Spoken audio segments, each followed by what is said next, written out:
I'm your host, Sole here, and once again, we got yet another movie sign edition. We are discussing the top 10 Joel Hodgson themed episodes of the entire run of Mystery Science Theater, and we got some returning fans, got some new fans on here. We got Rebekah Darling. How are you? I am doing great and very excited to talk about some really fun Mystery Science Theater episodes with you all. Absolutely. We got Brent Lohas. How are you? I'm doing great. Thanks for having me. Anytime. Teresa D. Lee and Mike Ensing are returning. Hello. Hello. Hello. Hello. Together at the same time. Yeah. Where's the third hello? Oh, was there ever a third hello? No, I'm just kidding. Sorry, timing was off on that. No, I'm just kidding. No, it might be a ghost from afar. It was a riff. It was one of the riffs that they did. Where's the third hello? Oh, good. And we got Gil Palmer back on here. How are you? Howdy. I'm doing good. Just speaking is Ryan Azaris. Welcome. Hello. All right. So how are you all today before we get started? Doing well. Wow. Yeah, doing pretty good. Yep. Pretty good. Can't complain.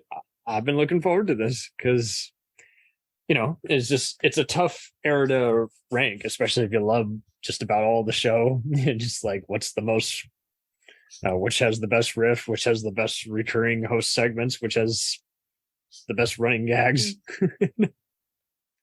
So hopefully there's something for everybody here. And obviously there's going to be some that, we can change out, but that's okay. We'll just mention them anyway, regardless of it, whether it's in the top 10 or not. And so you guys had some very good picks. So I'll go with the guest picks first. In this era, this was where they were past KTMA, the demo reel antenna station setup, and spending the first 4 years on Comedy Central, or 5 technically. Yeah.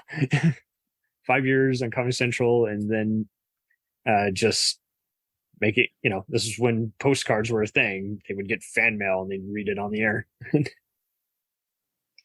So, you guys all had some wonderful picks. So, in no specific order, I'll just let you guys talk about it and why that episode appeals to you the most. One that kept coming up in conversation was Gunslinger. That was a good one. Yeah. Beverly Garland is so great in that. I felt empowered.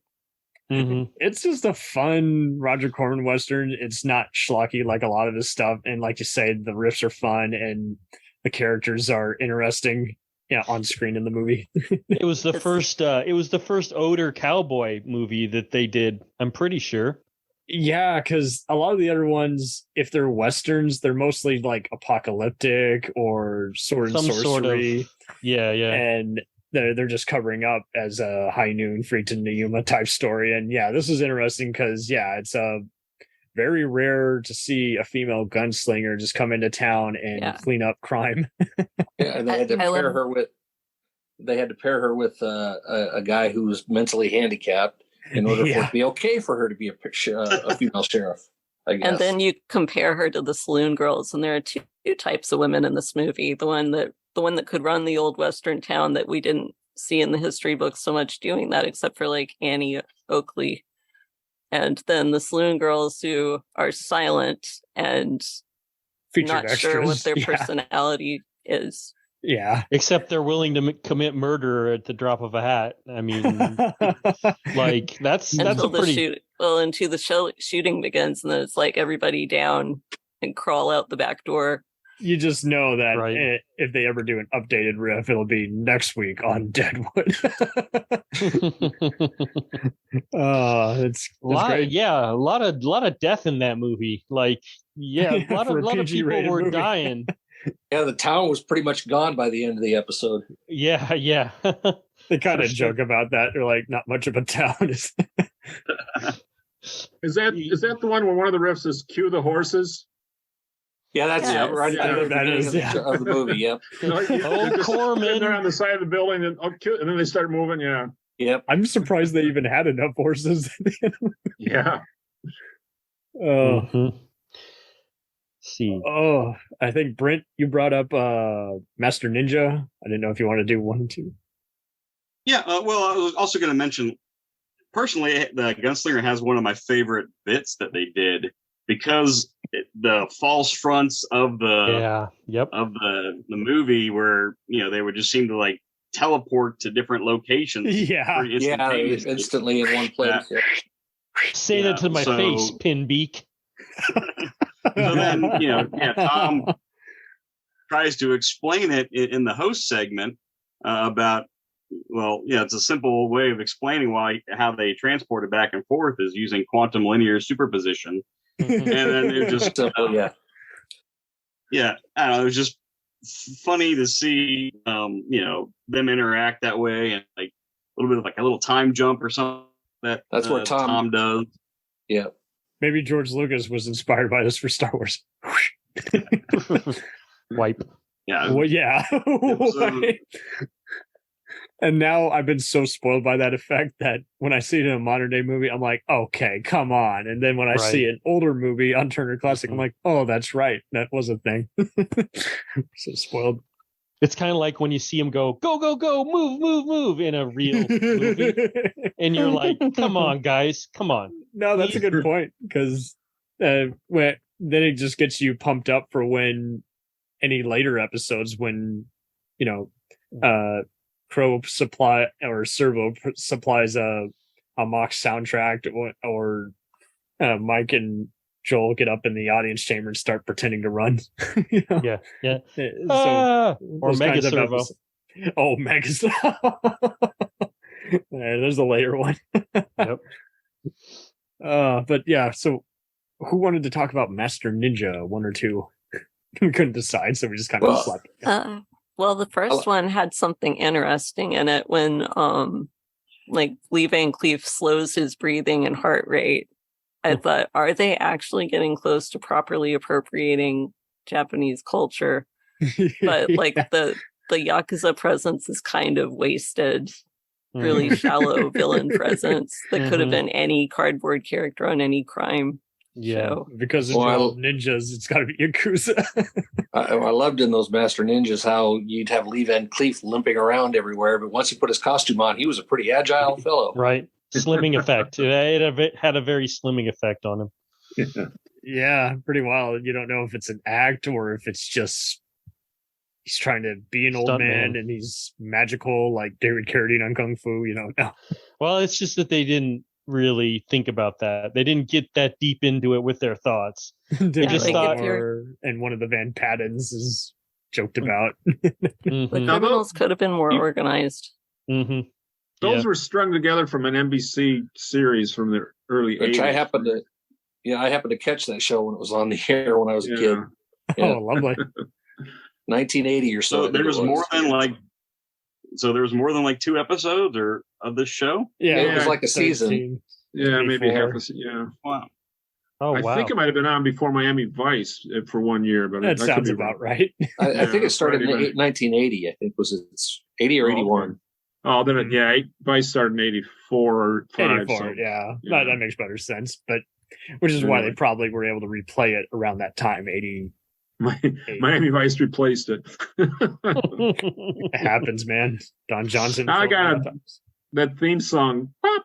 Master Ninja theme song. Through my head now. Oh man, that is definitely in my YouTube music playlist. Master Ninja theme song. And then there's the lady. And let's not forget Demi Moore is in it too. That's delightful. Lest we forget. Demi Moore, Claude Akins. And I think wasn't there a blonde actress in one of segment 2 that was later a bigger star? I can't remember. There's the one girl from Wings is in. Yeah. Oh, she's in 2. Yep. Okay. Yeah. Who gets the president's daughter who gets kidnapped? Yep. Yeah, that one. Yep. And then I saw there was a riff tracks. The stars like Michael J. Fox was in it, and they had one High School USA. High School USA. Yeah, exactly. And they had the lady that was the union organizer in it. Yeah, she was from Wings. Yep. Yeah, I think both Vin Pans were in both those, and it's just interesting how just a small world, just all these independent productions on movies and TV. They built up a working rapport with these people, so they were just like, "Hey, come on in, get some money, and then sell your movies so we can joke about it 20 years later." Right? Yeah. Little did they know. I love how Van Patten just shows up and he's a spokesman for the whole town to get a union going too. It's like, right? Who is this guy out of nowhere? It's kind of like those characters halfway through Footloose. Where do these guys come from? Right? Yeah. And then Van Patten's not a very good spokesperson considering he mumbles through his lines. Yeah. Good on him for becoming a director.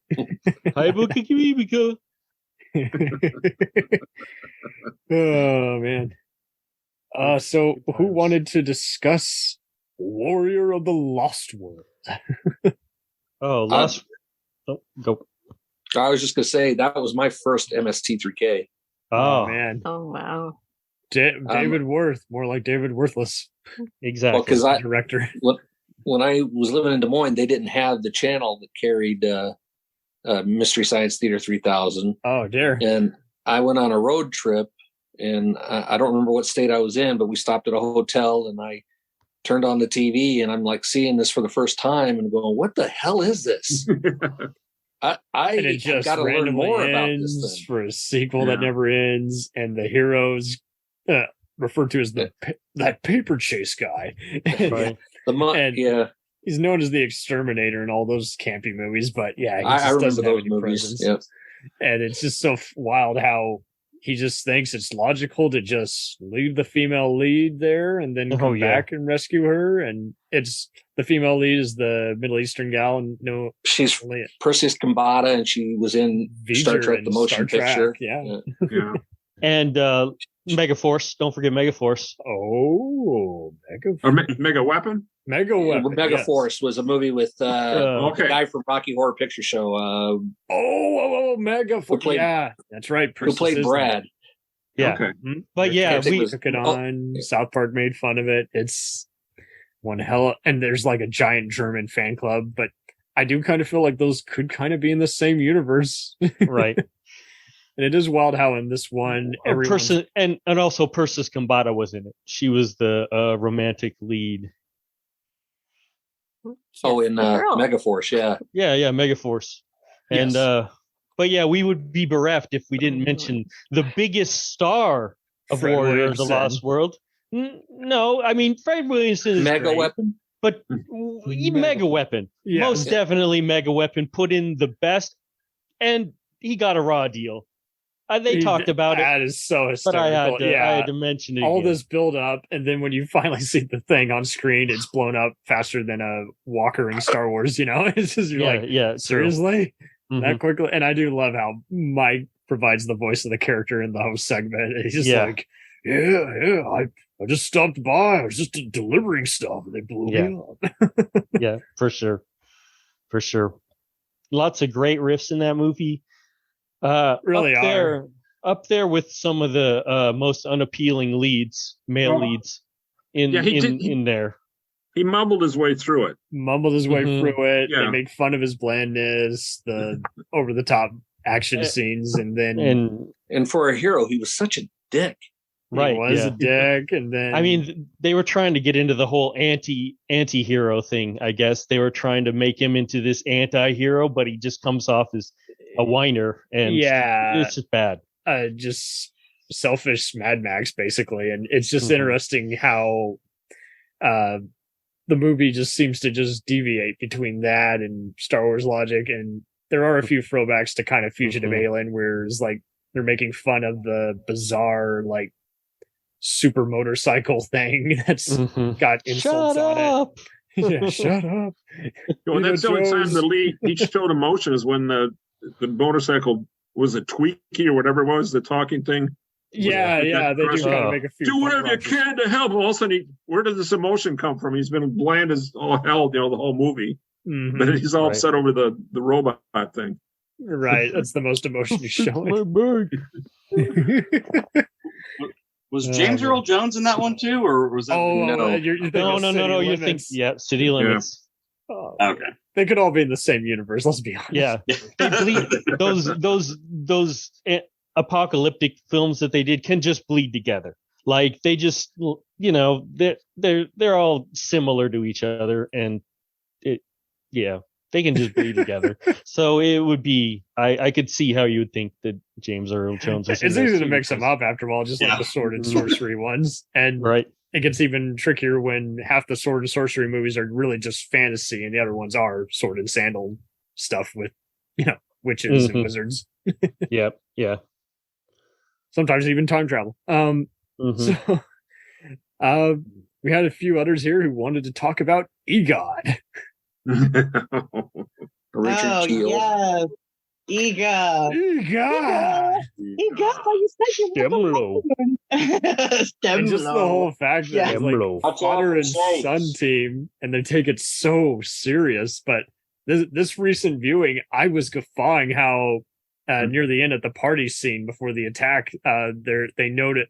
They make a Rick Astley joke years before Space Moon. They sneak that in, together forever. It's just like, and it took me a moment. I'm squinting. I'm like, oh yeah, he does look like Mr. Astley. Yes. EGOT. My two biggest memories from that episode are Watch out for snakes. Shaving EGOT's tongue. and Joel in the Van Patten, or is it Timothy Van Patten again? Like the makeup, making him over as the kid in the movie.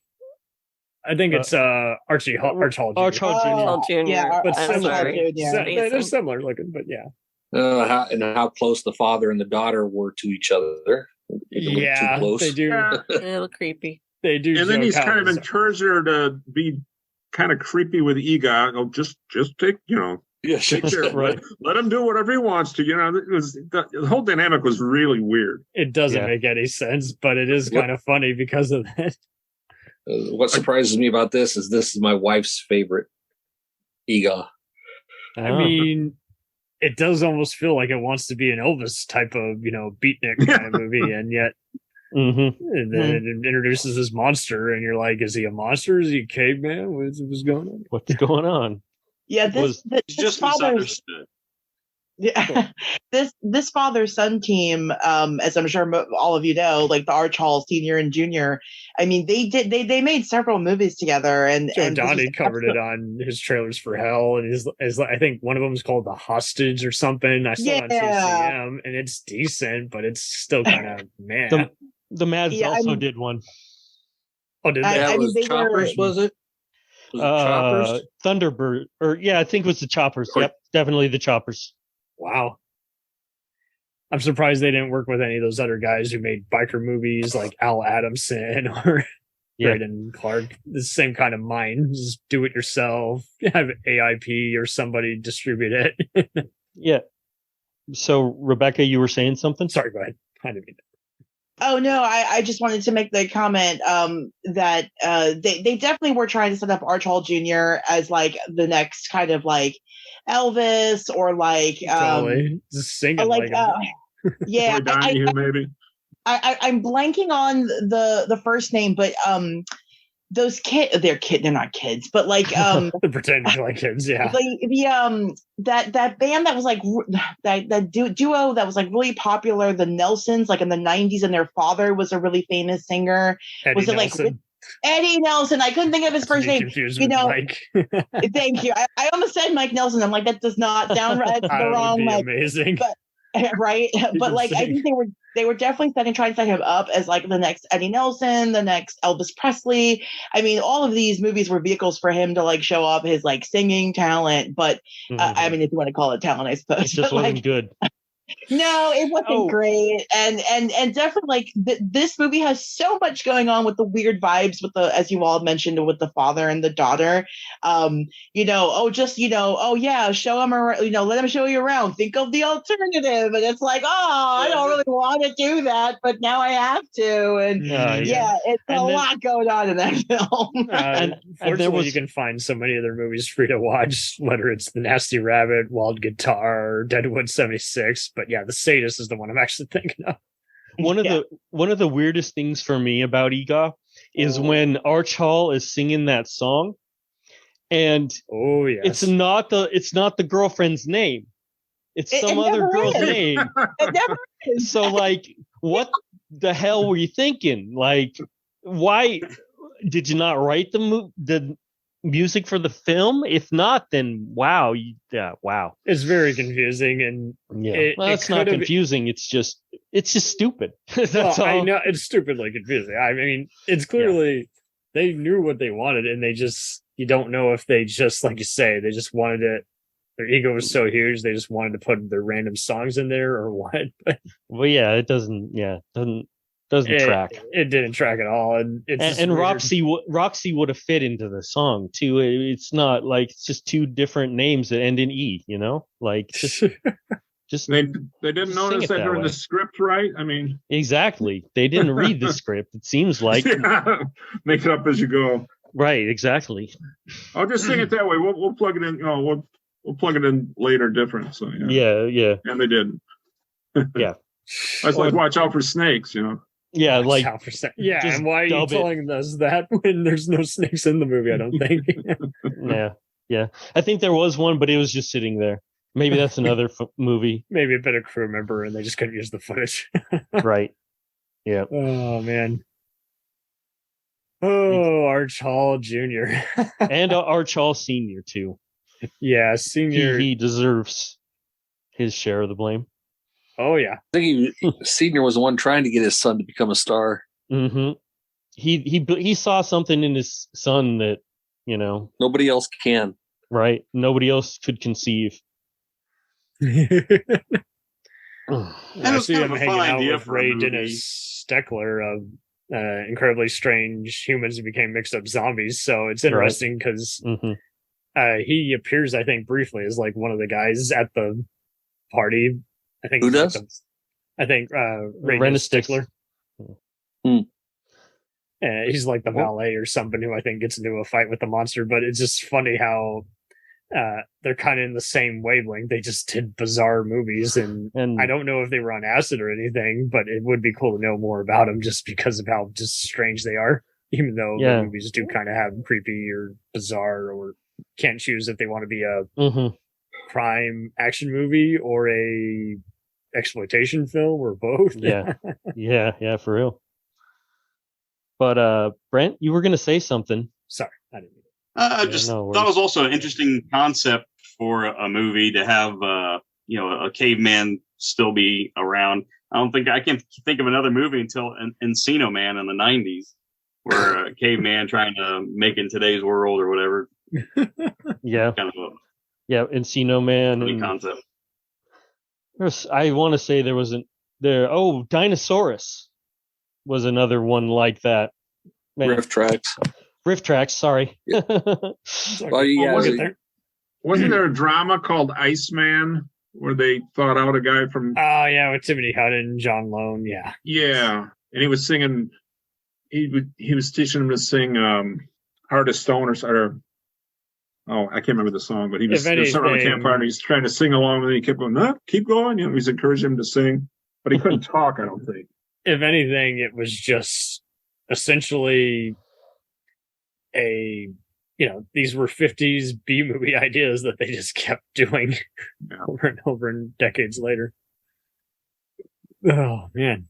So, next up, I guess I'll let Teresa go. Tell us about Mitchell. Oh, about Mitchell. I had a weird thought today where I was thinking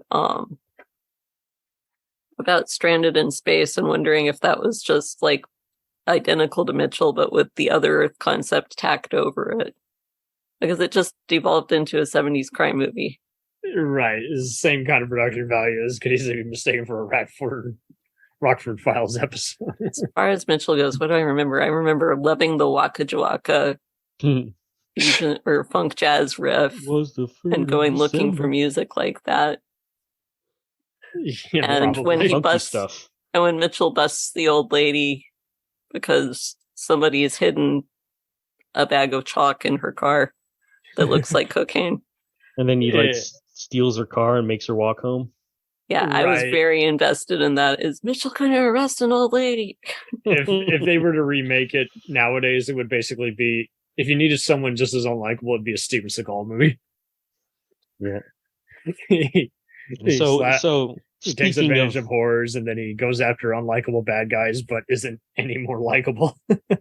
Yeah. Speaking of unappealing leads, he's right up there too. Joe Don Baker, Mitchell, terrible, like unappealing, like just he seems like a scum. Like he seems like just getting high on booze and telling people screw off, right? Just for looking at him, right? Just sleeping in the cop car on the way. His first appearance, he's sleeping.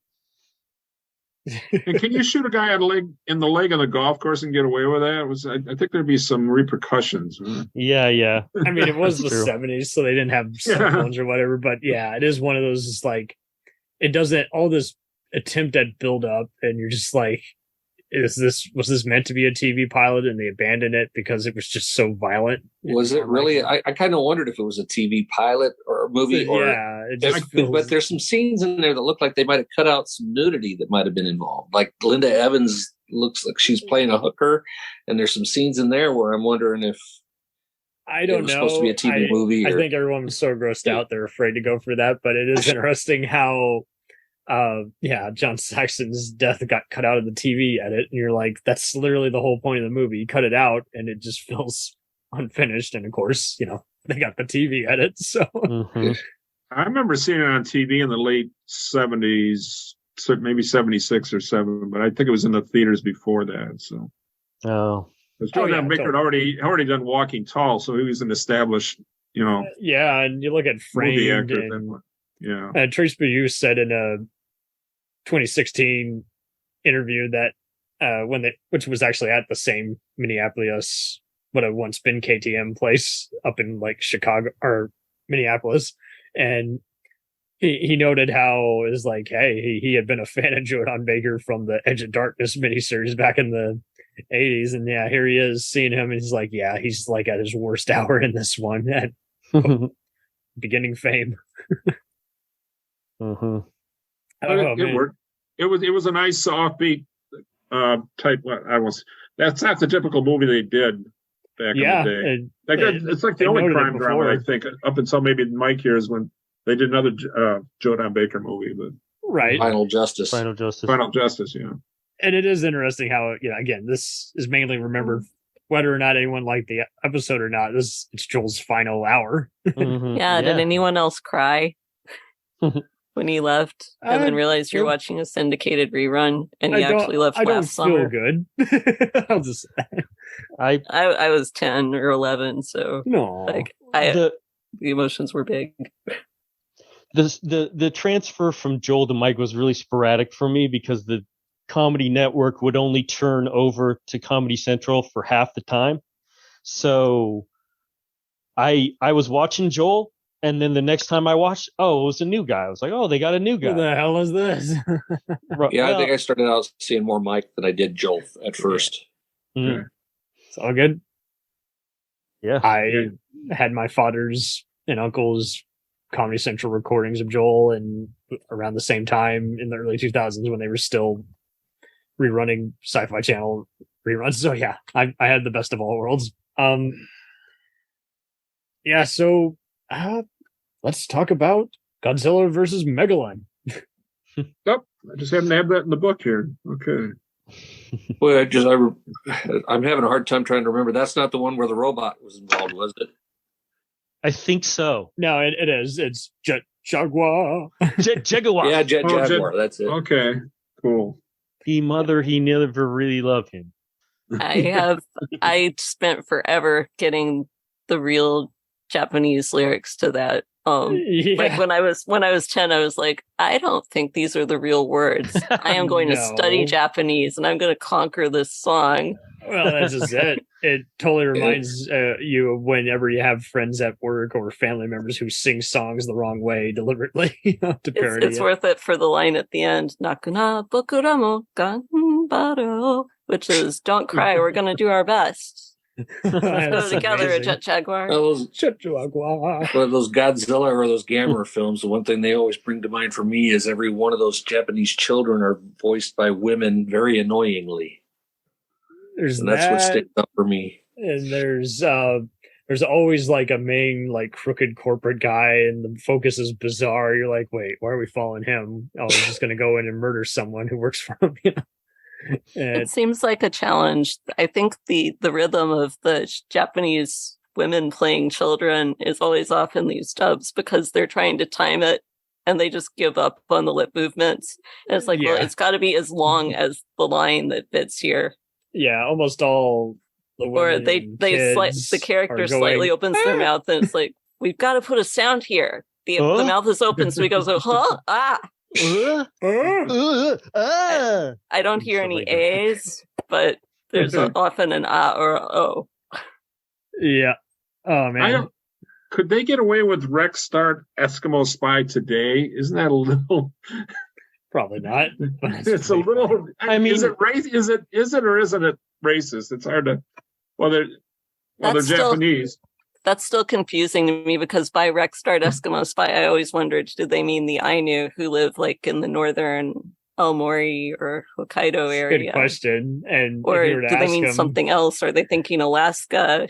It feels like it's at the time. Obscure reference. Yeah, it was probably either a cartoon or a commercial they were referencing, and I would have to ask them. Right, yeah. I think they made it up. I'm looking at the notes from the episode here, continually calling them Rex Start Eskimo Spy, but they don't say it refers to anything, so maybe it does, but I never watched it growing up. Interesting. But yeah, it's a strange, it's just a strange concept they came up with. It was funny at the time, but when that aired, but now I don't know if they get away with that today. It's a little. When I know that they're actually Aomori in one of these movies is in the first Gamera movie, like they suddenly show people out in the snow. And I think that's North Japan and is the Aomori or the Ainu people. That makes better sense. Okay. So saw this one again last year. It still holds up. First one I saw all the way through. Time of the Apes. Fling crack. Yeah.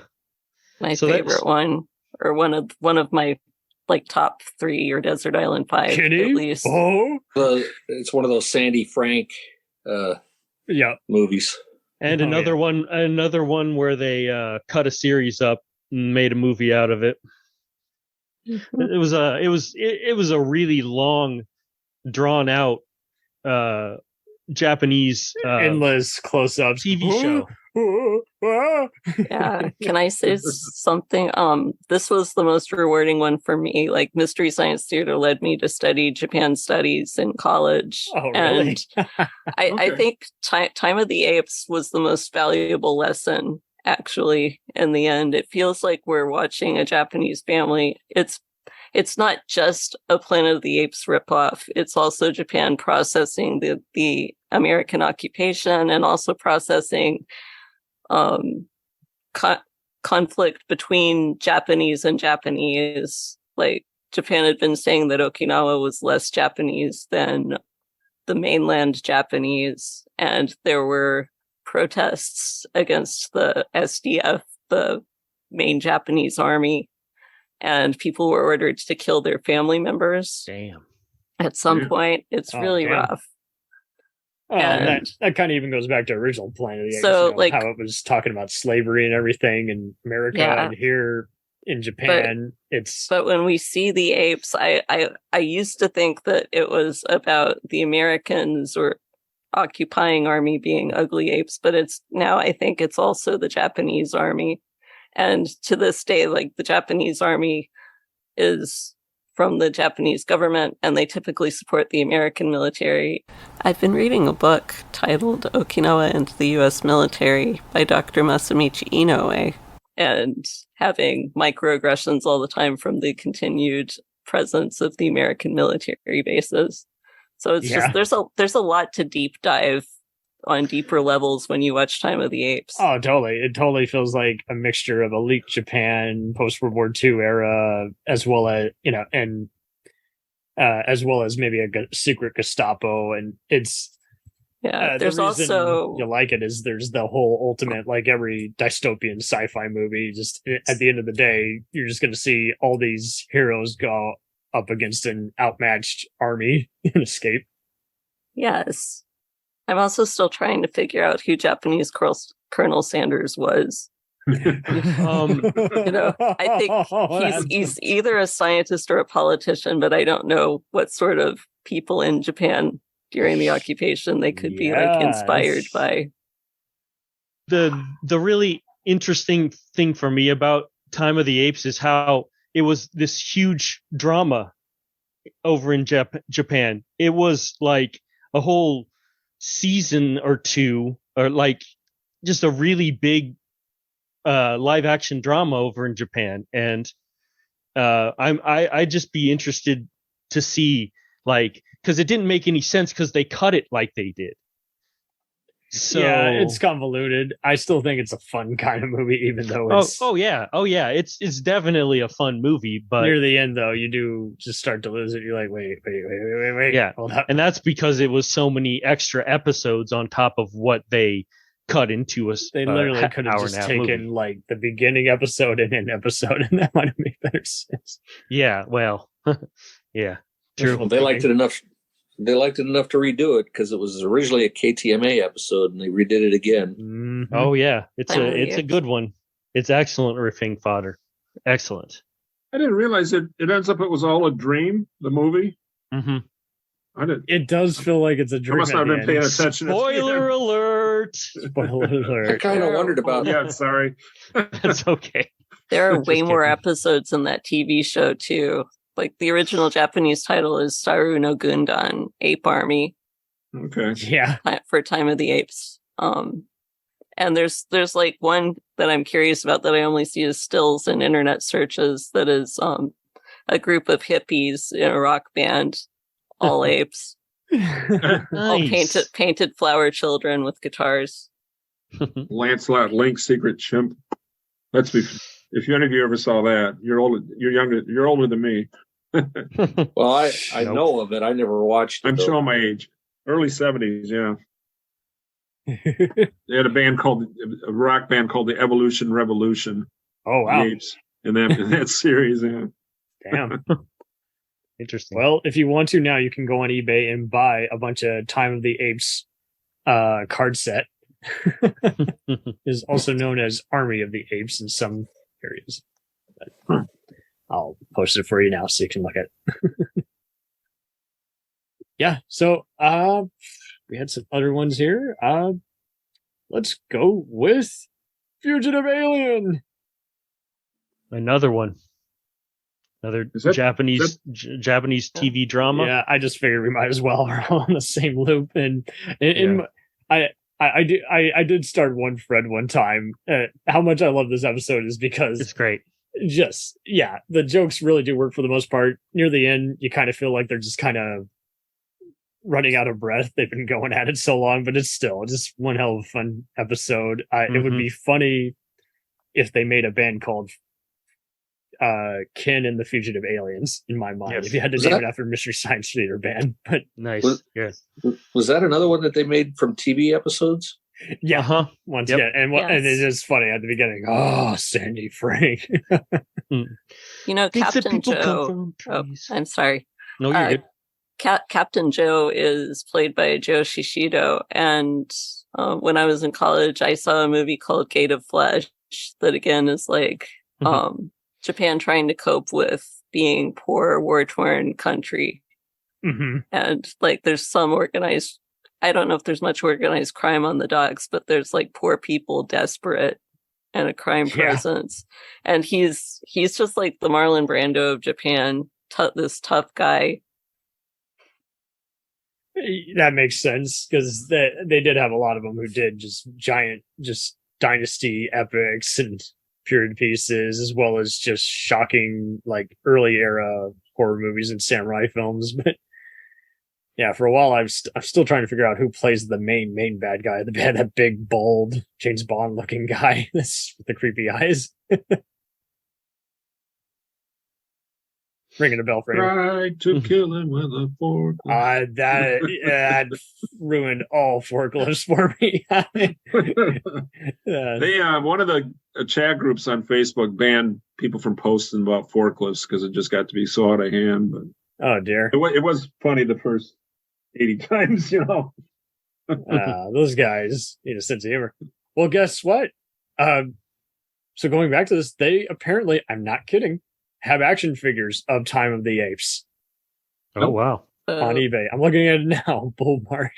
Wow. How old are they? Like when it came out, it definitely looks like a Kenner type action figure, but Dang. You can even buy the soundtrack. So that makes me wonder, is there Fugitive Alien action figures or DVDs? I don't know. I think we all just found our Christmas list. I don't know about you guys. Right. You're not interested when you're growing up, and then when your interests change, you're just like, yeah, sure. Oh, man. Yeah, the mystery of Fugitive Alien is what's up with the red hair and the helmets worn by the occupying army, or it looks like it's Japan fighting Japan again, and like rounding up war deserters. With all these Gundam-looking spapeships and Star Wars type. Yeah, but in space, so nobody has to like take the fall personally. Yeah, that's awesome. Oh man, great stuff. And then there was the second. They had two. Yeah, they edited it into two separate movies, and they did both of them. They couldn't get enough apparently, because they did both of those things. Super good. Oh, they did them on KTMA as well, I think. Yeah. Although I gotta say, I think the riffs are better in this, because the first one they're with Jay Elvis, and they're kind of just watching and just chiming in once in a while. Yeah. Right. When I went for KTMA again, I had trouble even just like watching their copy. It was a little blurry, that one. So. Well, I know that if they were to remake something from KTMA, I would have loved to have seen them do the Space 1999. I can't remember what it was called. Yeah, Space Princess. Cosmic Princess or something. Yeah, Cosmic Princess. Yeah. I would love to see them redo that one. It would be interesting, because it's wild. You know, I like Space 1999, but that edit that they use is like so indecipherable. You're like, wait, whoa, what? Yeah. Well, I mean, because I know that the new MST, they just recently did Million Eyes of Sumeru, which was a KTMA. That's true. Yeah, they did. Yeah. Interestingly, they did Fugitive Alien 2 before Fugitive Alien on KTMA. You're right. Yeah. Episode 3 was Fugitive Alien 2, and then 12 was yet. the first one, yeah. Are you looking at a Mystery Science Theater episode guide? Yeah. Yep, I have one too, but it's in storage somewhere. Yeah. I've got mine here too. Collector's item now. I've got an autographed copy too from Cinematic Titanic. They signed it, but that's somewhere around here. I don't know. Oh, lovely. I got it from the newsletter. Mine's autographed too. Yeah. I got a postcard type thing that got autographed from me. Oh, damn. Yeah. And I also have a copy of Frank's book that's signed. Oh, which one? The ones that changed my life in no way whatsoever. Oh, that's a great one. I have 3 of them, but I haven't started reading them yet. He signed a bunch of. I've bought all of his books. He signed a bunch of them when they were in Grand Rapids at Comic-Con about 2018, I think. So that was cool. Nice. Sweet. So let's see. Fugitive Alien, last thoughts. I think you guys have summed it up for the most part. I mean, yeah, I think that's pretty much it. I just hope Ken's okay. Yeah, Ken. Yeah, they get into so many fights; it's ridiculous. You kind of wonder what their story is after the final MST3k a little bit. You know. Oh, we didn't mention Jack Perkins.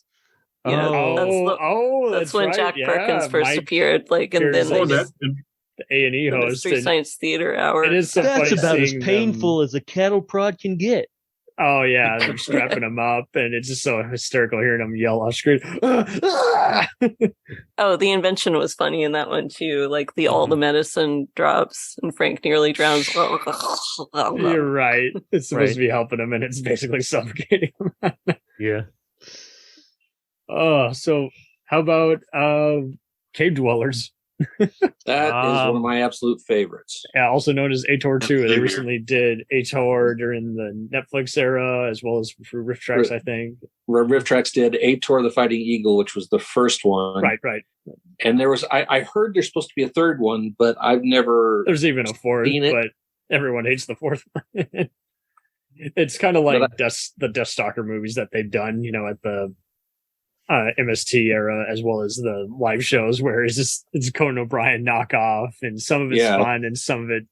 But I for this one, I almost feel like half the time, like these guys are like Indiana Jones type intrigue. There's just so many snakes crawling around, and the female lead ended up like being a visual effects and video game designer, I think, later on. So, really?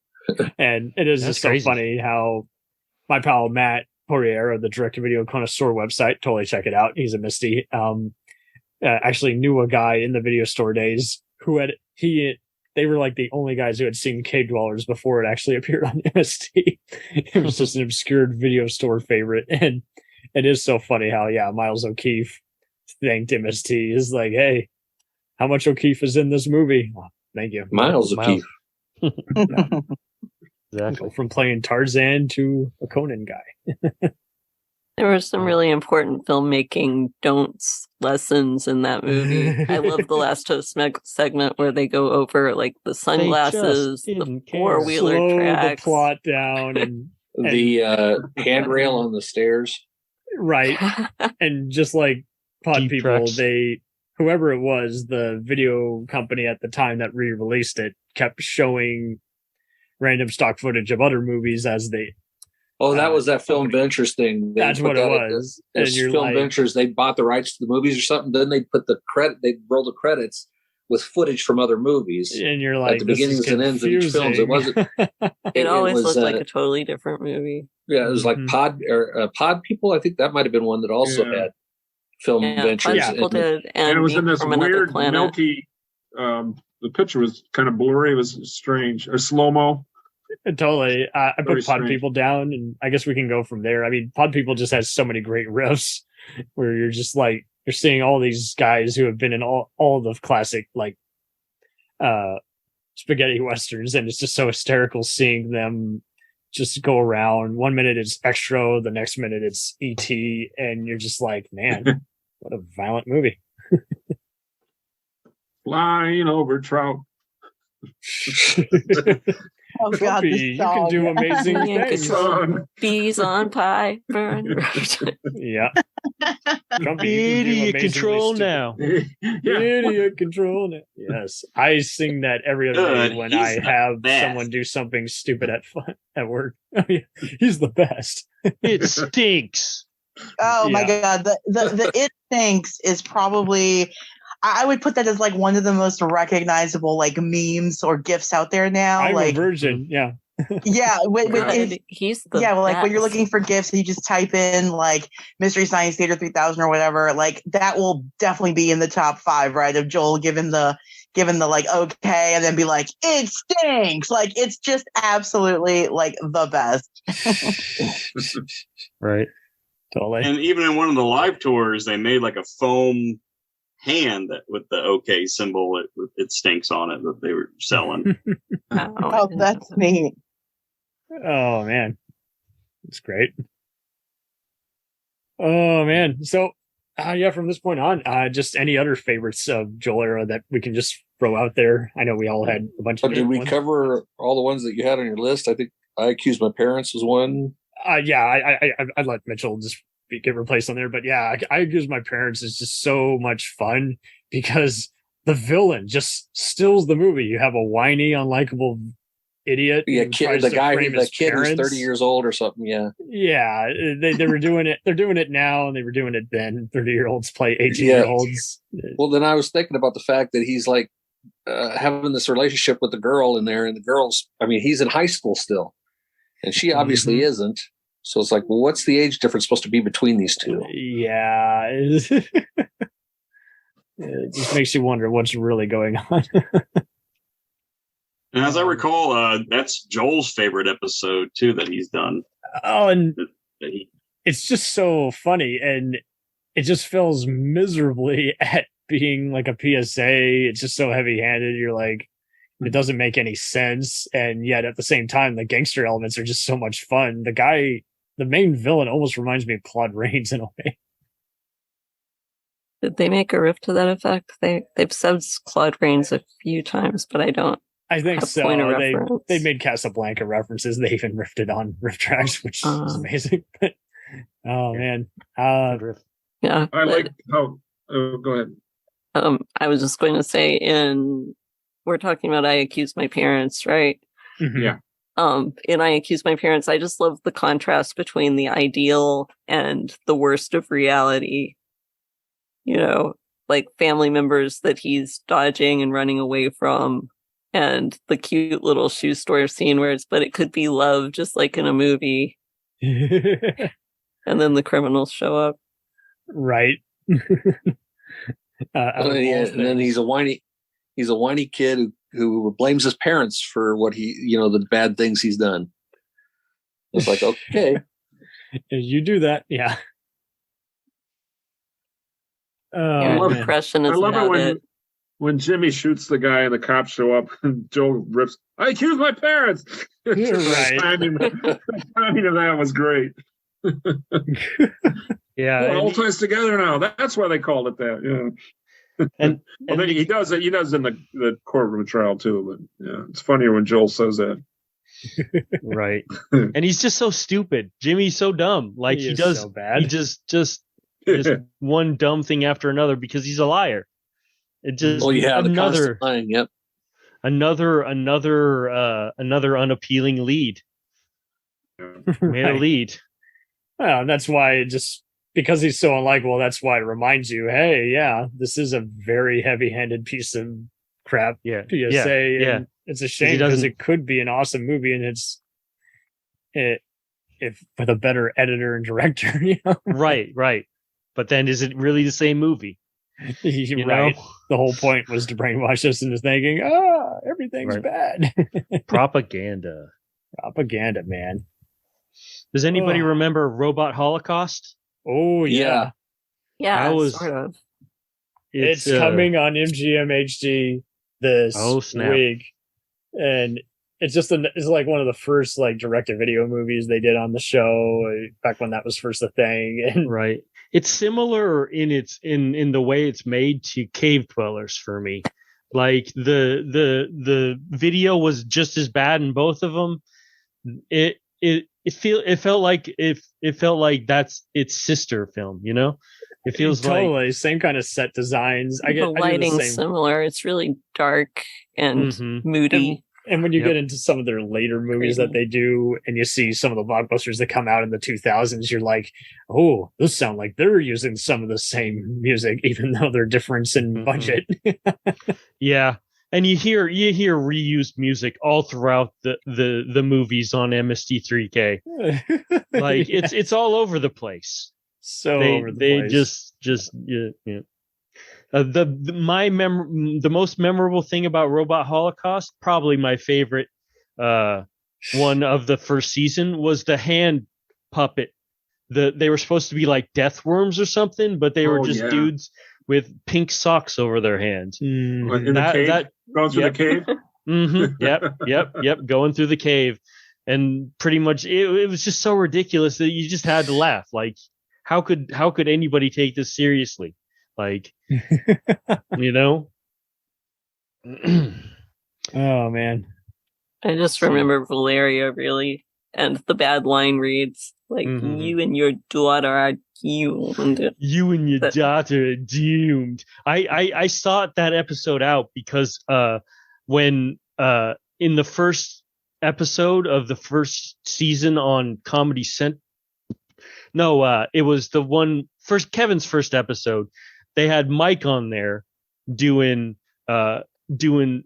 that character, and that's right. Yeah, I hadn't seen the first season yet, so I didn't know what it was talking about, but it seemed really funny. So I looked back into the collection and I found it, and yeah, it did not disappoint. It was hilarious. Yeah, it's in the notes in the book. This SOL is visited by a very butch Valeria. And they say our own Chip Nelson. Chip. Right. Yeah. I mean, just like, yeah. They call him Chip. I don't know. Anyway. Yeah, well, it's why did they call Clayton Forrester Steve? You know? Oh, that's right. Or Crow Art. Yeah. Yeah. That goes back to a kid's letter he sent in. I think he called Crow Art, and then Mary Jo Peele kind of ran with it. Yeah. He thought the crow's name was Art because when Joel was doing when Joel was doing a bit, he said Art Crow. That's right, Art. And so Art Crow. And so that's why I think the kid thought his name was Art. Oh, they were doing a takeoff on the Honeymooners, yeah. Yeah. To end the episode, I remember that now. Yep. Yeah, yep. Okay.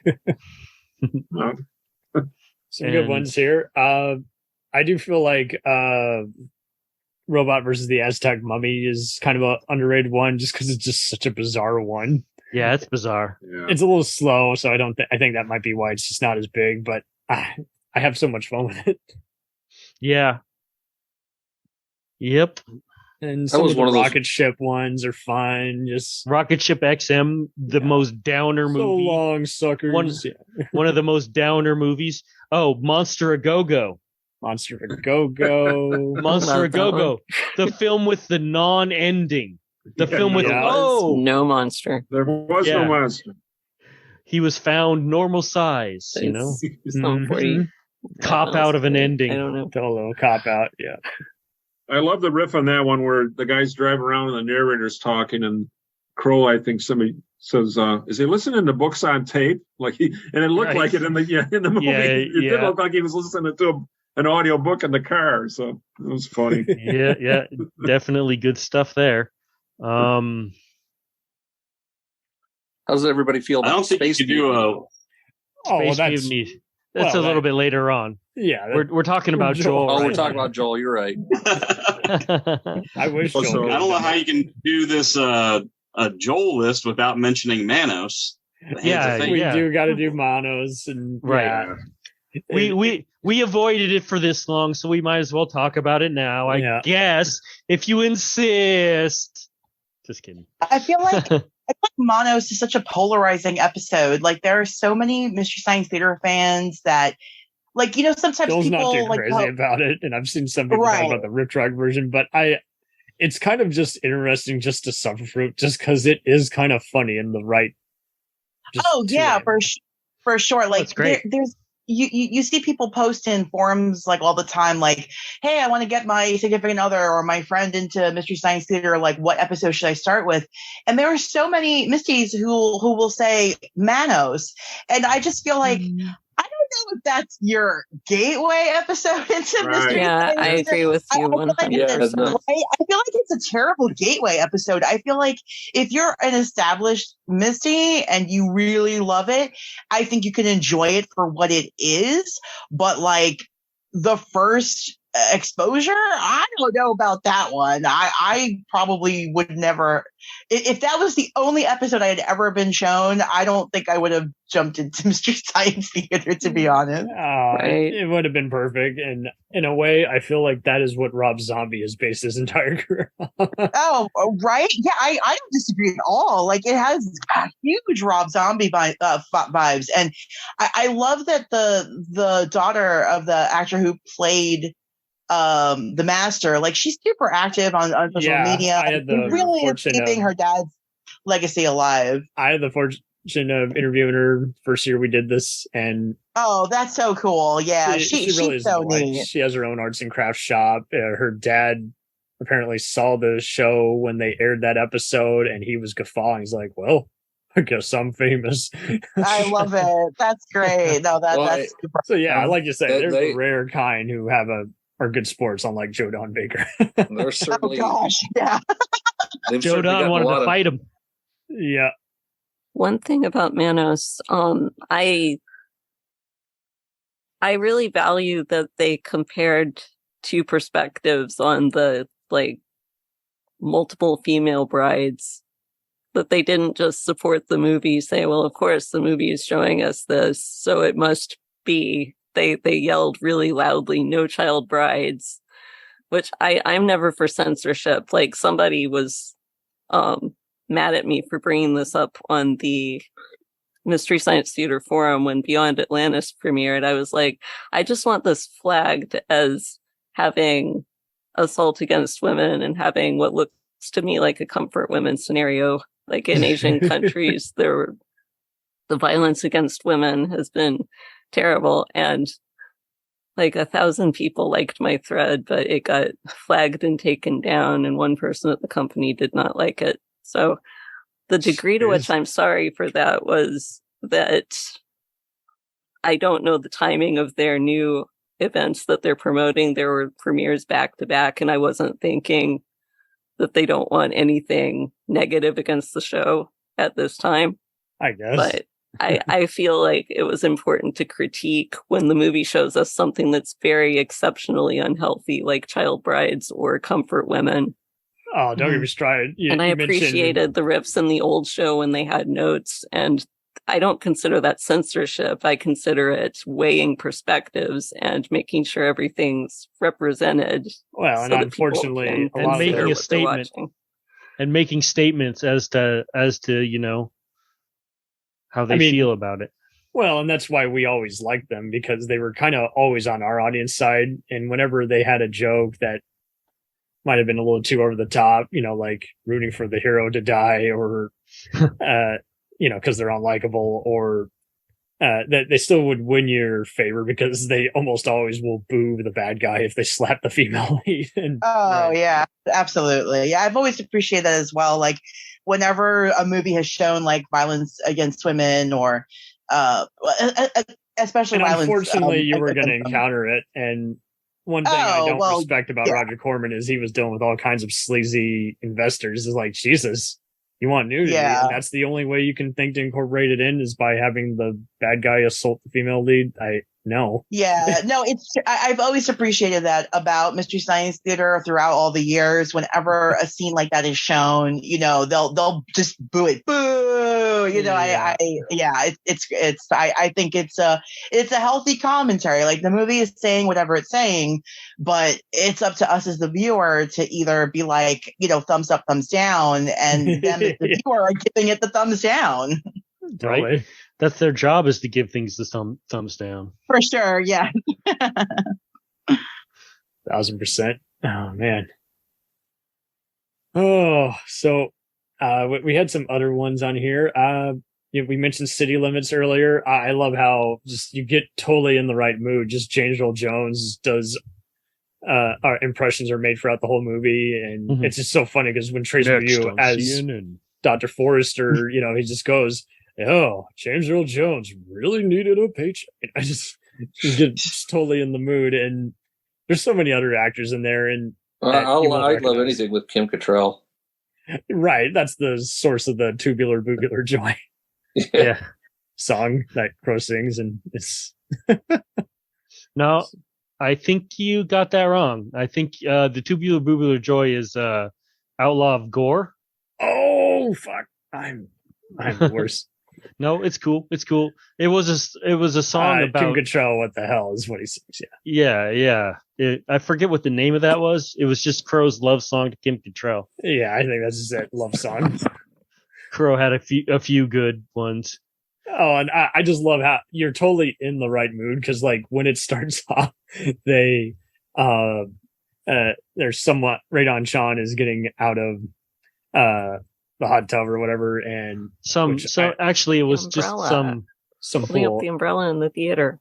It was some other gal, and Joel censors it with the umbrella because that was just in the movie to be nude, pretty much. I mean, I think it was filmed in like Puerto Vallarta or something. I don't know. But it's just so weird having Robbie Benson as the lead and John Dahl from freaking Miami Vice is the main guy who gets like killed at the beginning, and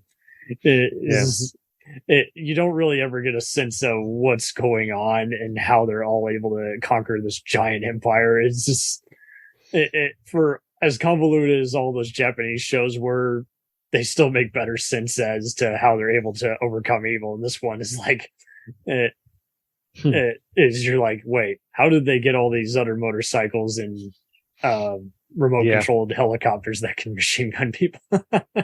Right. And Robbie Benson's just sitting in a desk in the back of a warehouse for the entire movie, right? He's not really doing a lot. Yeah, he doesn't do much. He has like 2 scenes in the movie, I think. Yeah. Okay, I'll be in your movie. I just don't want to do anything. Okay. Right.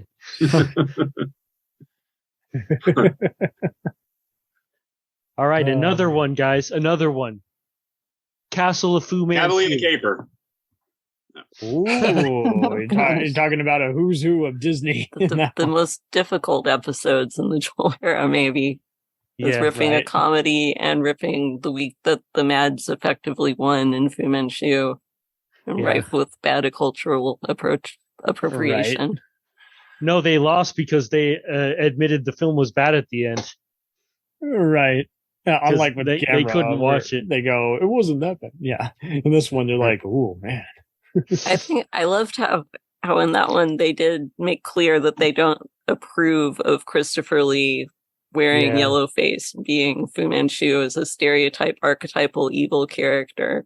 Right. Well, I saw a documentary more recently called Casting Fu Manchu. This was produced for Chinese Arts Now, which is a British group of theater actors. Why Christopher Lee was okay with that. And it's for Chinese British actors. And what they do in Casting Fu Manchu is they have Chinese British actors playing Fu Manchu and consecutive monologues. They each do the character in their own way and take him back and teach what they want to teach about Chinese culture and about the films. Like the early black and white one was kind of an attempt at good appropriation with like not enough information, I think, was my impression coming out of it, that they just didn't have enough information, but they were trying to teach Fu Manchu as like a bad business deal where the two countries' influences on the individuals, they don't trust each other entirely. It's not a pure crime ring or a pure evil plot like the later Christopher Lee movies are. Oh, yeah.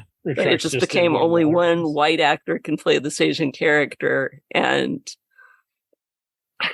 he's evil. Christopher Lee, he was in 5 movies as Fu Manchu, right? Mm-hmm. Yeah. And I know Riff Tracks recently did one of the other other 5. Yeah, it's like the one before the other one that popped up on MST, and it's just wild how the entire time they're like, "Oh, he's getting sewn together. Oh, make it stop."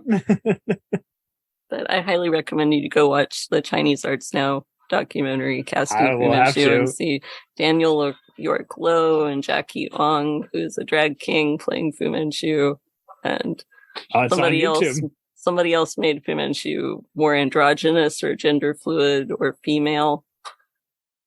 Nice. Like a goddess depiction. It's just really experimental and fun and shows the real range of Chinese British actors. Oh, and this is it. We got some of that now. Like Henry Golding, I think, is like a mixture of that. And Crazy Rich Asians. Yeah. Well, he's just been in all kinds of movies. I'm not going on that one alone. But I know we got some other ones here. Shoot. There's tons. I will check that documentary out. That sounds great. Let me just see here. I think I mentioned Operation Kid Brother. That's where they have James Bond's or Sean Connery's actual brother. Yep. And they actually use cast from the other James Bond movies in it. Mm-hmm. It's way longer if you watch it uncut, but I think you'll actually have a lot of fun with it just because you gotta love someone who it's like they keep breaking the fourth wall. It's like it's sarcastic, but it's not a spoof necessarily. And then they're just like, yeah, he knows martial arts. He knows how to throw arrows. And there's a few other things that establish his training that's cut from the Rift version. And in all fairness, though, they do cut down a lot of stuff that drags on, like the giant circus with those Charlie's Angels looking spies. Isn't there a great cut from I think that scene when and then they cut to this guy who's got a weird look on his face, and one of the guys rips, "The hell?" Remember that? Right in the middle of that? It was one of the funniest jump cuts they did for a riff for it. The hell? Nice. Nice. Right? And they did, I think it's the same Moneypenny as in the Bond series from the 60s. Yeah. Is in both. And the heavy was from James Bond 2. I think it was like Blofeld or something. Yeah. It's a who's who, and they imply that the Moneypenny and M are actually the same as the movie, even though they can't legally say it. They had a really interesting plot in that one, like making blind people knit radioactive sweaters. Wasn't that it? I think so. Something like that is like no, it was rugs. It was rugs. They were knitting, and then they were making money off that somehow. It's all even more convoluted. And then when it's like he says like something like he's a psychic or something, right? Yeah, never really uses it until like briefly, like for a split moment. Such a shame he had like bronchitis or something, so he couldn't record his lines into English. Yeah. But yeah, I saw it a week after Neil Connery passed away, and I just was like, this is fun. So many people are just so harsh on this one. I'm like, it's just so campy. Yeah. I mean, it basically was a satire, like the ridiculous plot,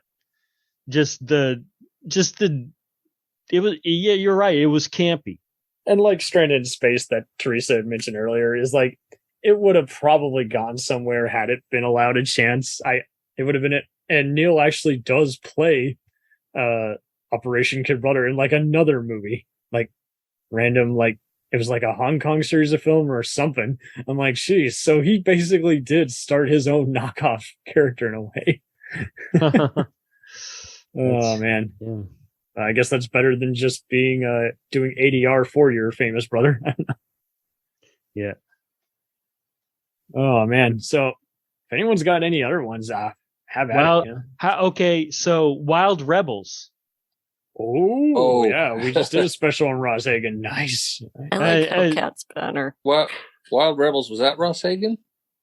That wasn't Ross Hagen, was it? No, my bad. I don't Side think it Hackers. was. Yeah, side Wild Rebels was the one with the really unappealing lead. Surprise. That played the guitar. And didn't really do much in the movie at all. Like, nope. He was there, but he didn't like take down the bad guys or anything. Right. Because why would he? Yeah. But yeah, that and Side Hackers I would always get mixed up just because they're just both very just sad and had a lot of famous names before they became famous and had just bizarre stuff going on. There were 3 biker racing movies in a row with Side Hackers, Wild Rebels, Hellcats. Yeah. Oh, the Hellcats is even wild. That's basically, an R-rated Charlie's Angels episode. Unless it was 2 seasons. It might have been 2 seasons, but I thought they were just like right close together. Pretty much. Hellcats was one episode, was after The Lost Continent, which was after Wild Rebels. But what was the other? Side Hackers? Yeah, Side Hackers. That was the first 3. one. I think Side Hackers was season 3. Nope, it's season 2. Looking at it. Oh, you're right. It's before. Okay, you're right. It's before him. Okay. So they're the same season, yeah. And Side Hackers is also interesting because they didn't screen it before they watched it, and they realized it developed a new job. Okay, yeah, it's episode 2 of season 2. They had to explain it to people as the equivalent of taking your kid to an R-rated movie that you think is not going to be too bad, and then you realize, oh, I better cover his eyes. Particularly unhealthy moment. Right. Yeah. That they saved us from, but then yelled really loud, something really bad happened, and we didn't want to show you. Yeah, they had to just work that into the rev. Oh, and she just dead, and yeah, they can't show the death scene. So, yeah, it was the. Yeah, but that's why they gave Frank a job as a screener. You're right. They're like, you're picking these movies, you better watch them all the way instead of just getting a sense of it. and because Frank didn't have any other jobs, like everybody was working at more than one thing, so they just had Frank screen the movies after that. Yeah, it was wise. Mm-hmm. There's a riff in Wild Rebels way near the end when Servo says, okay, Banjo's about 5 feet away from the cops, and they didn't get him. Come on. And it sounds like Kevin Murphy. He's for that one line, he's totally out of character. Like, it doesn't sound like Servo's saying, you know what I mean? Right. It's like he's off scripted. Yeah. There is fun to look for those moments. It's like something that he would say in the writer's room, and then, or even as Bobo, not as freaking, just Tom, or even as his one-off characters. And it is funny because, I always love, just because I'm that big a movie buff guy, I will, when watching it, I'll always make note, of what are the best moments on when the puppet blows up or anything, or if you can clearly see the puppeteer hand, whoever's doing it that episode, or, and obviously during later seasons, it's just so apparent when Crow's mouth is moving, but words aren't coming out, or it was going to happen one way or the other. They're not going to do the taping all over again just because of one flub, but I always dug seeing how when you can see that Joel is clearly wearing glasses, his reading glasses. Or you can tell once in a while they threw a line in later and dubbed it over. Occasionally, it sounds off mic or something. Yeah, once in a while we'd see that or hear that. It does sound slightly different. You're like, oh. Yeah. When we were talking about Hellcats, I'd like to mention the best invention exchange. I think my favorite invention in all of the show is the sign language translator. Oh, yeah. Because it's just a good magic illusion with I think he's using a fake hand there. Probably. With as a cup for his real hand, which is doing the signing. And I just like the idea of, it's kind of like, it feels like the 60s picture phone sort of we wanted a solution for this and it doesn't quite work, but our heart's in the right place and we're trying. Right. What about the house on Lover's Lane? Oh, the girl in Lover's Lane. Wow. Oh yeah, that's a downer. Oh, yeah, that's right. Yeah, that one was a downer, and Big Stupid, man, he takes the cake. He's got to be number one on the list for me of unappealing leads in MST3k, and that's saying something. Yeah. Jack Elam was in that. Yeah, that creep. That he played a really good creepy guy. Yeah.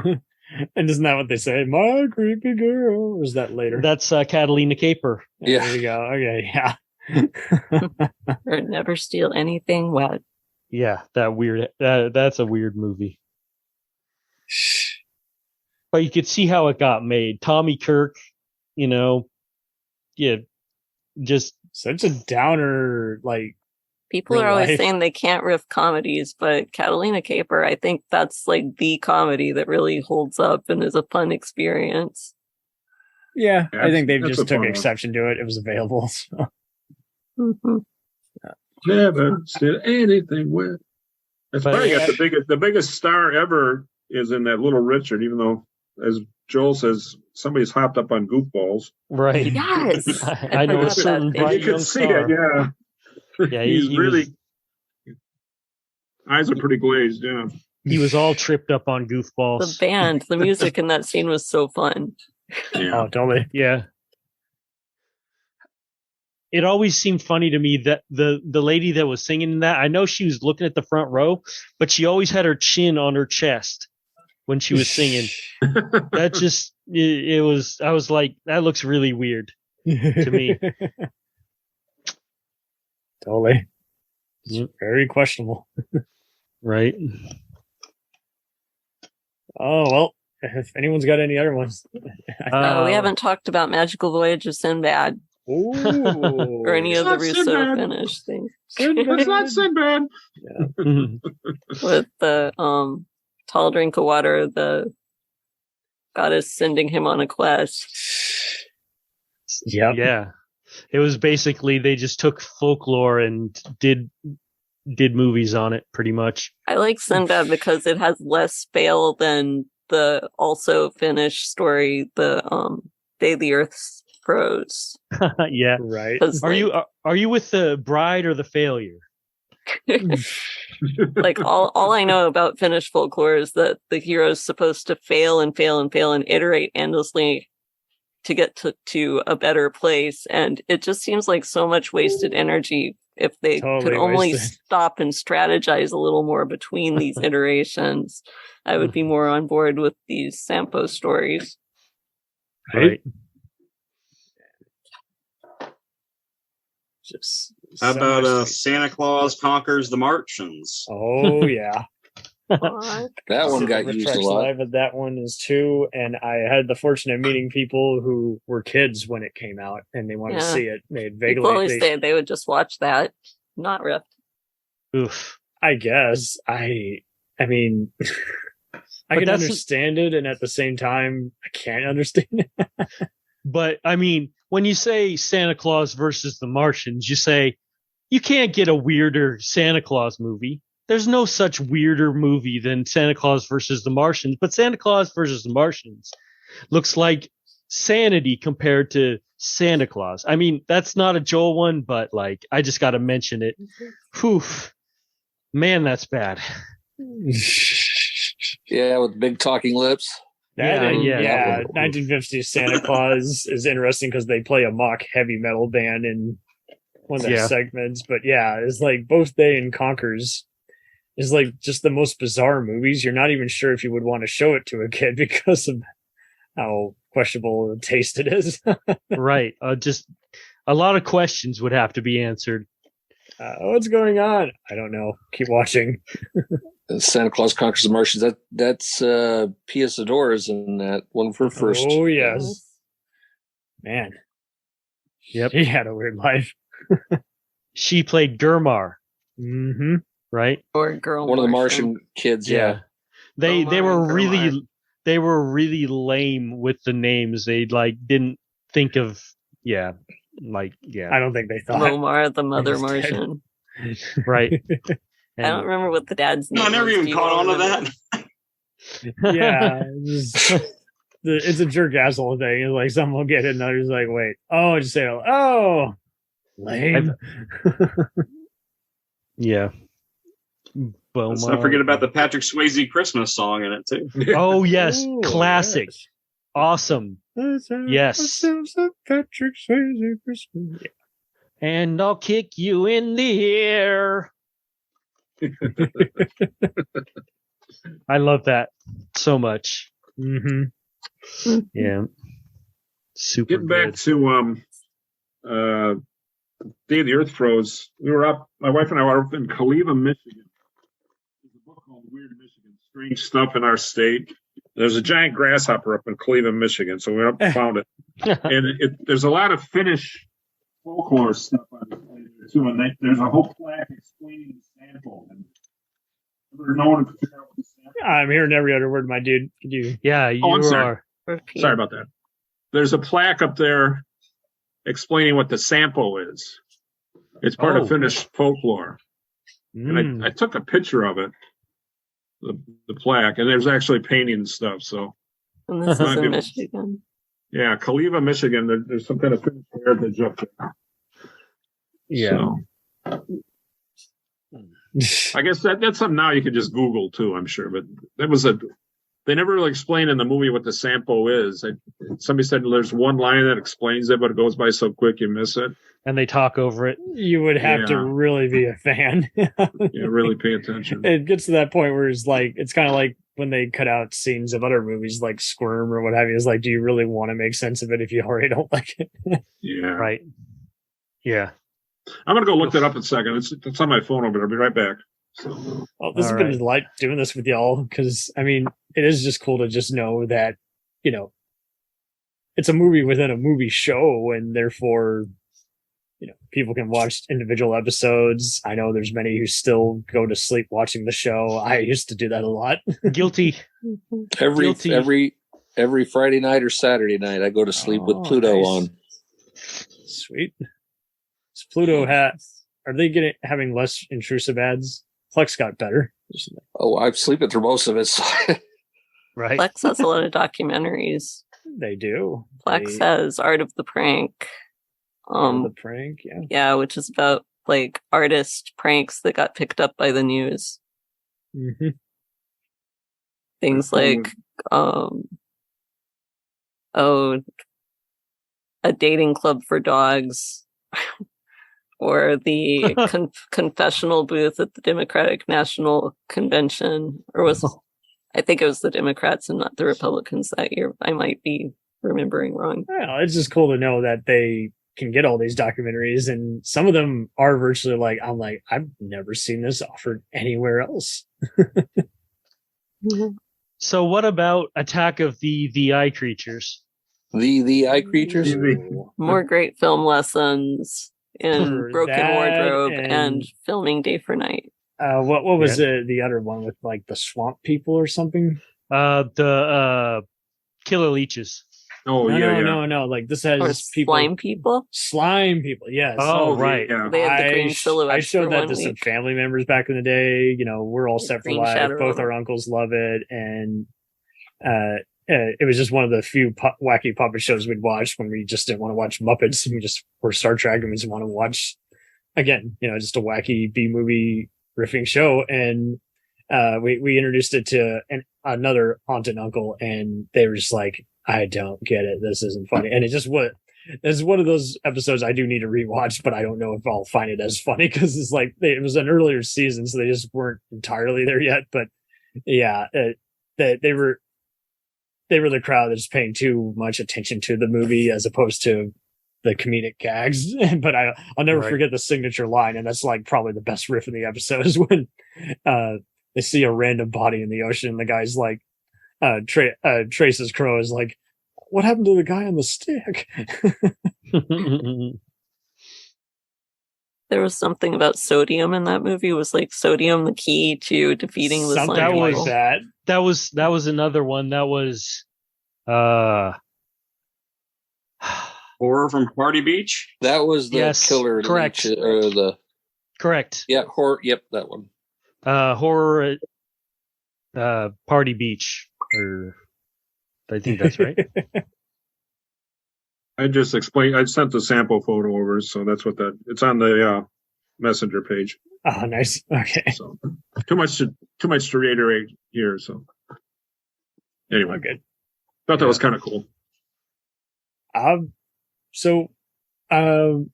What movies would you like to see the show take on in general? Since they're kind of doing a mixture of everything, they're doing stuff that they were first doing when they first started. They've been doing more recent stuff. They've been doing stuff that Mike would have done. Or you talk about the new show, the new MST3k and Gizmoplex thing? Yeah, or just that is kind of similar to Joel's era that you think would be cool to see on there. My like I said, ones have probably been the Time Travelers. That was a wild one. I'm like, yeah, that's the Santo movie, and I want to say Gamera versus Jiger and The Eyes of Sumeru, but I haven't quite watched those yet. I think it was kind of similar. Is that what am I saying it right? Grizzly. It had Joel's episode that he did was the Demon Squad. Demon Squad. That's Demon it. Seed totally feels like a later Comedy Central Demon episode. Squad, yeah. Yeah, I had the opportunity to interview those filmmakers as well, and they had no idea it was going to be on MST. They were already fans, but the movie company just did a deal with them, and that's how it got on there. They were like, yeah, and their big little and their alien or their big special effects creature head with the brain or whatever sticking out. It wasn't a brain; it was like the dome was shiny on top and no eyes. And that creature was used in another movie that Riff Tracks did. Mm-hmm. What was it? It was Star Raiders. Yes, correct. Yeah, and I just watched that the other day too. Yep. Star Crash. Oh wow, yeah. No, Star Raiders. Oh, Star Raiders. Oh yeah, there you go. Yeah, it has Casper Van Dien in Star Raiders. Oh, yes. That Star. Yeah, there's an 80s Star Raiders. Lots of Star. They did that Riff Tracks live. It was a Riff Tracks live. Yeah, that was wild. And Star Crash was season 11. 11. Yeah. Mm-hmm. Yeah. So, and with their second season on Netflix, they had the 6 episodes, and it was all like knockoff movie. Just they were doing knockoff movies, like some knockoffs of The Abyss and which was Lords of the Deep. And Lords then of the Deep was a riot for me. I was like, they show like the main guy looking at the computer screen. They're like, Ryan Stiles, Sequest DSV. And then what was it? They did Mac and Me. That's all obviously an ET ripoff. I had Mac and Me. I had before the Conan O'Brien skits where it would be a mock clip they would play anytime Paul Rudd was on. I was always familiar with just that cover. I'm like, isn't this supposed to be one of the worst movies of all time? Oh. But it has wheelchair stunts, a wheelchair in a chase and a wheelchair off a cliff into a lake. It has the Wishmaster dude playing a police officer. Yeah, it has Whitney Houston sounding music. It has McDonald's commercial. Yeah, and McDonald's basically learned the hard way. We'll just stick to doing merchandise. It's funny that they use Coca-Cola, but Coca-Cola was actually killing the aliens as much as they were drinking it. Right? Funny how that works. You'd think that Coca-Cola would be like, can we make them stronger or something? No, it started killing them over time. Oh boy. But they also burn up and then they're good. Then they're fine again. In Macme, right? It's fine. Yeah.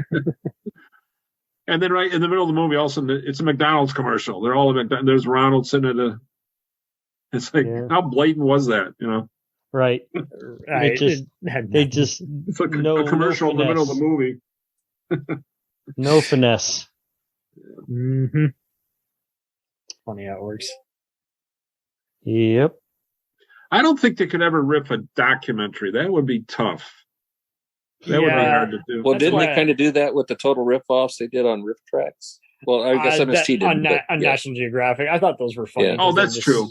I felt like they reused too many of the jokes in that. I felt like it wasn't two separate things. It was one thing, and then a couple of the jokes were new, but they just, I don't know. It wasn't my. I wasn't. I'd be up for a riff. If they ripped documentaries, I'd be up for a rip of Ancient Aliens.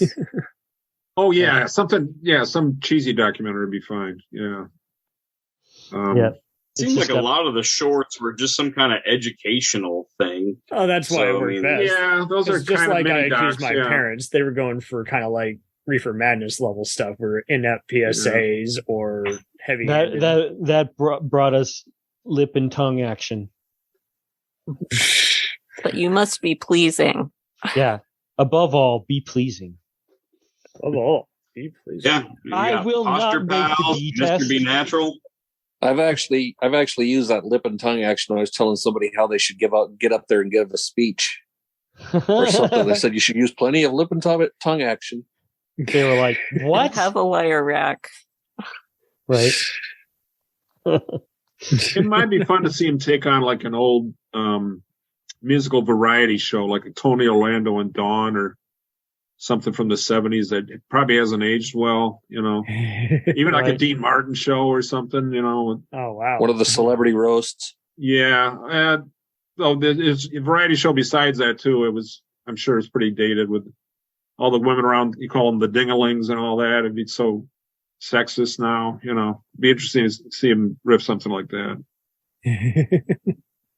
Nice. Just see how those shows have aged. Some might be okay, but you never know, man. You never know. You guys have a favorite short? I think circus. We have some Mr. B Natural fans here. Yeah. Well, yeah, that's the standout. That's the marching band experience. That's why I love that one. Circus on Ice. Coach have some cheap hotel rooms, but minus the drugs. The real marching band experience. Right. Nice. What's that disturbing one where the guy's collecting animals for the zoo? Remember that one? That was, catching trouble. Catching trouble. Every frame was animal cruelty. That was just bad. Yeah, right. It was bad. I like. I'll think of it. Keep going. Circus on Ice is a really good one. Yeah. This is one. I think it's the one where they were doing it clown style. And then they kill a deer. Yeah. Hunter kills a deer on ice. Venison.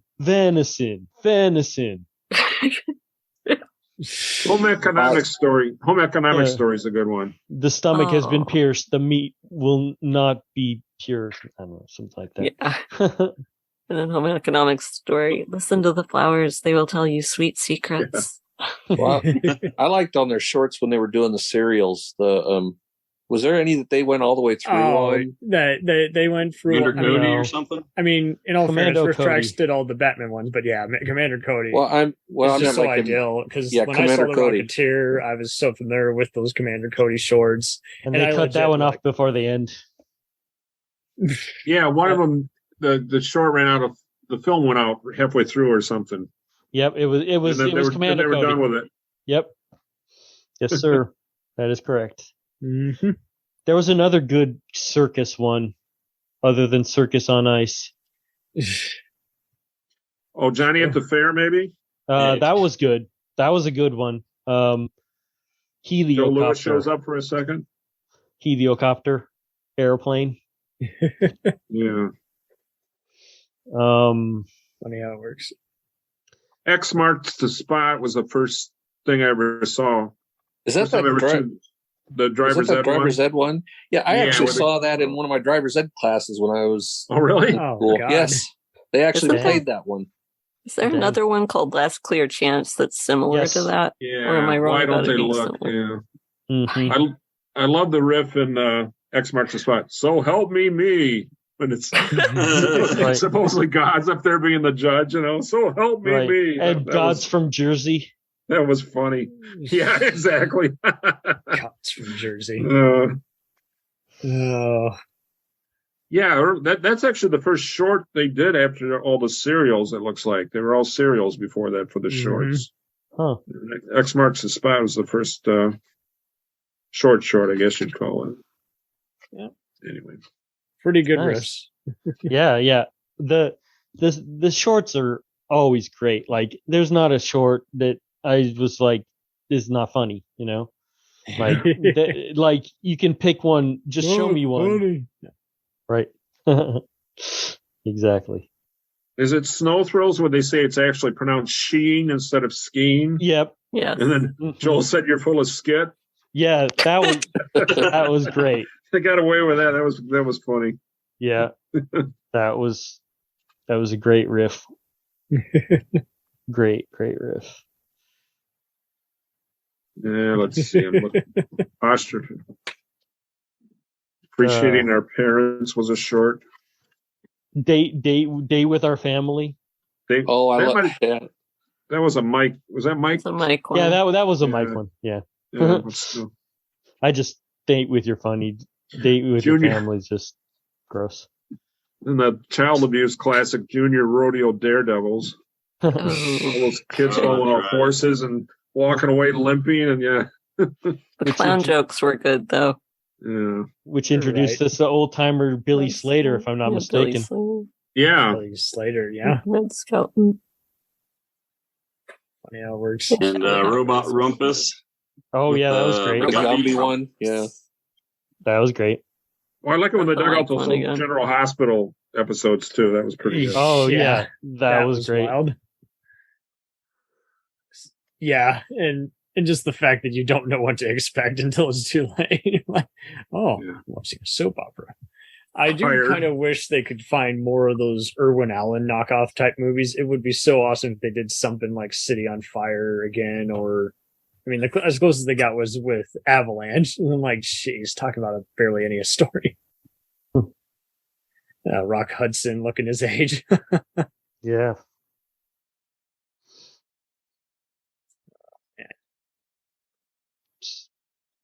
Oh, sounds like we've mentioned the best of the best, guys. Thank you all so much for being on here.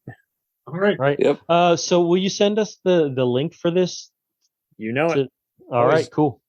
Awesome. I don't know when it'll air yet, but hopefully I can get it up by December or January. Just fair. Keep plugging away at. You do about one of these a day, don't you, Tim? About 5 of them. Five a week? A day. Saturdays and Sundays off? 5 a day. 5 a day? Yeah. Whoa. And now that I'm cut off from part of the household, I'm just, if I find time, I make time for it. And otherwise, I have the TV on in the background where I'm editing or cooking dinner. Yeah. Nice. Wow. Well, thank you for inviting me to this. Thank you. I always love to talk MST3k. This was delightful. It really was. And I'd really like to do a mic because my personal favorite. I love Joel. I love Mike. I just prefer Mike's, but I don't discriminate though. It's all good. It's not like I'm saying one is bad and it's just, personal preference.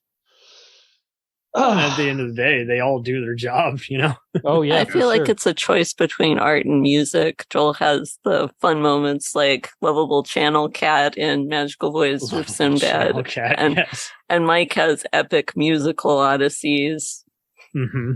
Things like singing Tusk over the credits or all the variations on the camera song. Yeah. Brilliant songwriting. Right. Yeah, he's brilliant. He's great. I just love when they had him in the end credits act like he wasn't musical. Yeah. And then Servo gives him a ribbon, but like in real life, like it's the complete opposite. My love of Joel is basically the art experiments. The moments when puppets are just so real. And I was 10 when I started watching the show. So I was nearly where the bots were like, he knows my name.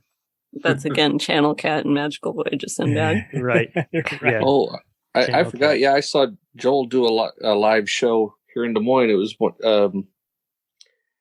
I can't remember what the movie was though. Shoot. But yeah, I saw him do it live, and he was doing like musical rips and stuff on that. Pancake Theater and a bunch of other stuff. Yeah. And then like Emily from the newer version, she did a live show that I saw here in Des Moines. Interview her. Huh? I'm so fortunate to interview her. You got to interview her before the Gizmoplex right earlier this year, and she was just awesome because she talked about her Jim Henson workshop training. She is awesome. Like she's good. I enjoy her riffing a lot, and I enjoy her crow too. Oh, I'm not a rap person, but she did a rap in awesome. Beyond Atlantis that I was just laughing at. It was oh yeah, that's a banger right there. I gotta listen to that one like 3 or 4 times in a row. There. That's the one that ended the movie or the episode, and then Pat was singing along when they cut back to them. Yeah, that was good. I like. I can't remember what the rap was, but Mother Crabber. Yeah, that's it. Yeah, Live Girl Stabber. There's always one good rap in the new versions. Like in Reptilicus, they had that great rap. Every country has a monster. Yeah. Every country. Yeah. They're rap geniuses.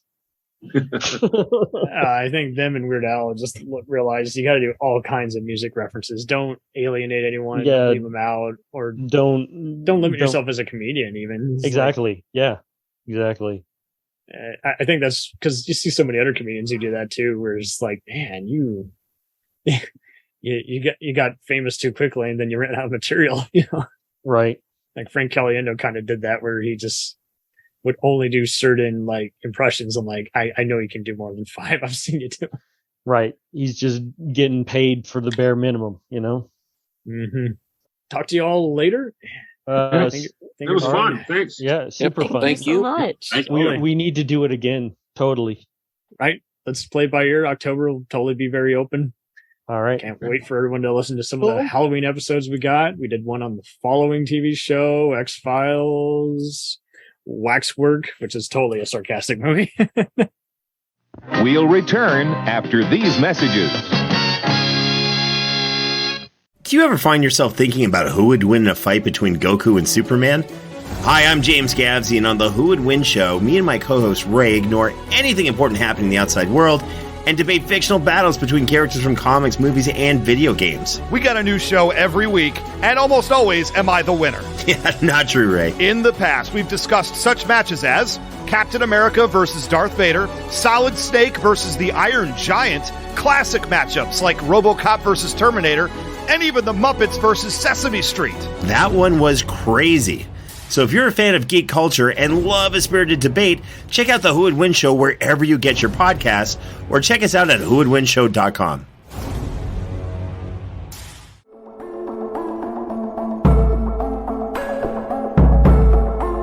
We let things pile up in the DVR, we add them to our queues, we wait for the DVDs and Blu-rays.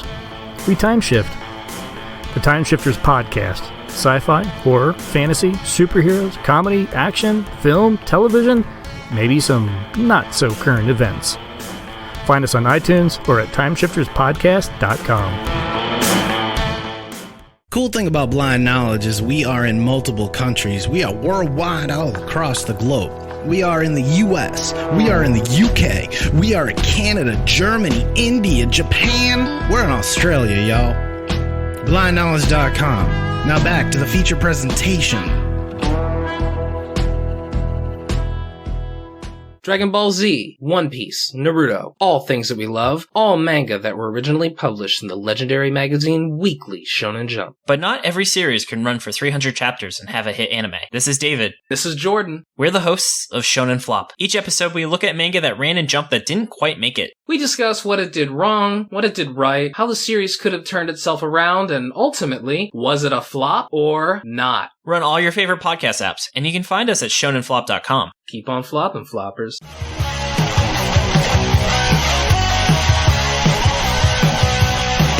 Follow us on the web on Facebook, Twitter, and Instagram. The podcast is available on Podbean, Spotify, iHeartRadio, Anchor, Apple, and anywhere else podcasts are available. Feel free to review our show and leave comments on any of those sites. Thanks a million for listening. It's a jacked up